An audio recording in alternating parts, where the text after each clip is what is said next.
G'day everyone and welcome to Brushes with Beck. In this video I am experimenting with Derwent Drawing pencils on smooth paper. Now I have used Derwent Drawing pencils a lot in the past, but mostly I've been working on a textured paper such as Canson Mi-Teintes or Pastelmat, and I have used them on Fabriano Artistico hot pressed watercolour paper as well, but that still has a sort of a slight tooth to it even though it is a smooth paper. So I really wanted to give these pencils a run on a very smooth paper, and for this I'm using a pad of Bristol paper, and it is very, very smooth. This is the same paper that I used in the video 2 weeks ago where I did a graphite drawing of a little pied cormorant. So it's a very, very smooth paper.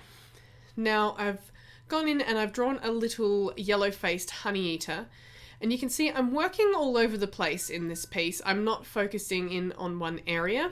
I had a little bit of trouble getting the colour tone right, so I was jumping around a bit to try and build up colour first before going in with sort of stronger colours over the top to see how the piece was going to develop. Now, in a lot of places you can see I'm using quite a blunt pencil, and other times I'm using a very sharp pencil. I found that both applied colour well to the paper. It was easier to get a stronger colour with less pressure with a sharper pencil.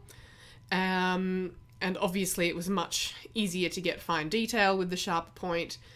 But overall, it was much easier to control the amount of pressure and colour with a sharper pencil versus when it was quite blunt. So just working through the piece, and I'm layering in reasonably lightly a lot of the time with the browns, and then layering over the top of that again with either like a cool grey or a warm grey or an ivory. And sometimes I'm even going down with one of those pale colours first. And over a lot of this piece I used Solway Blue, which is a very pale blue, to try and get sort of tone down those browns a little bit, because when I photographed this bird it was quite an overcast day, so the browns are quite muted rather than being a rich sort of yellowy brown which you might see if the bird was photographed in the sun. So there's that Solway Blue that I'm using there to go in first before adding in some colours over the top. Now overall I did quite enjoy this. It was very, very challenging at first. When I first started, and I started on the sort of the back of the bird there, I found it quite challenging, and all I could think was, what have I done? Why did I think this would be a good idea? Because you can see on that back sort of shoulder area that in my brown colouring that it's quite flecky. There's a lot of flecks of colour in there because it didn't lay down very smoothly. And I think it was much easier to get a smooth colour with the sharper point on the pencil versus using that blunter pencil like I was doing early on. So the main reason I was resistant to sharpening my pencils is these pencils wear down really, really quickly because they are very soft, and I didn't want to have to keep sharpening them and sort of eating away at my pencils. So I was very resistant to sharpening them for this piece.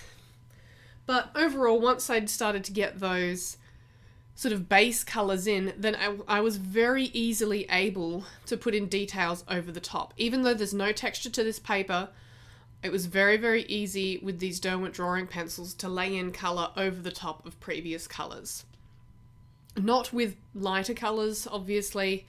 You need a bit of paper texture to get, say, a white in over the top of a darker colour, but in terms of laying and building up layers and colours, I had no trouble with that. And adding in that texture afterwards wasn't difficult at all. So I didn't feel like I reached a point where I couldn't apply more colour. I mean, I didn't use too many layers on this, but I was very easily able to apply all the layers that I needed to. So overall, these pencils performed a lot better than I thought they were going to on this very smooth paper.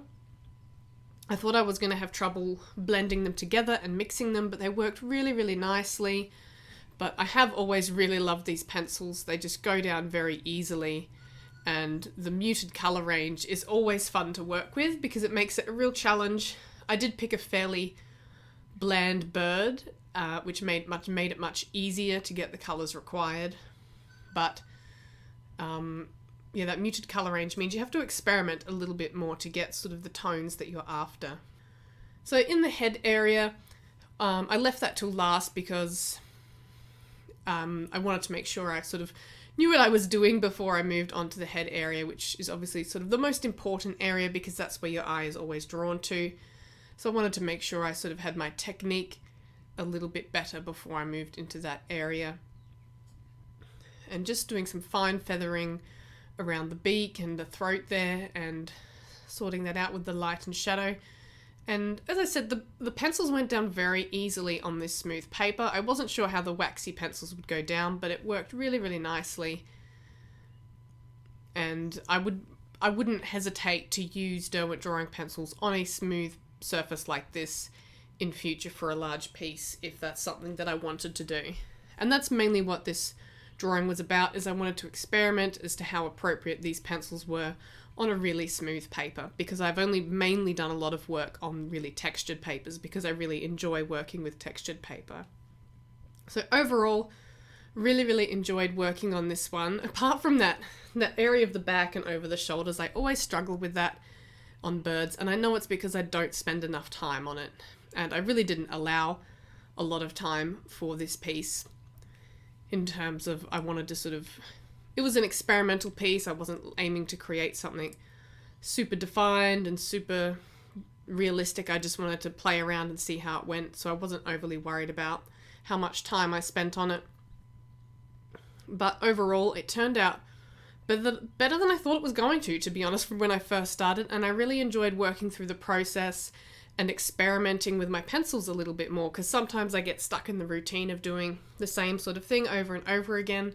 So for this, I was really enjoying trying these pencils out on a new surface. So thank you very much for watching. I do hope you've enjoyed this video and that it's given you some insight into using Derwent Drawing pencils on a smoother paper surface rather than the ones that I usually show them on. If you liked the video, please give it a thumbs up, comment down below, and subscribe to my channel, and I'll see you all guys again next week for another video. Stay creative.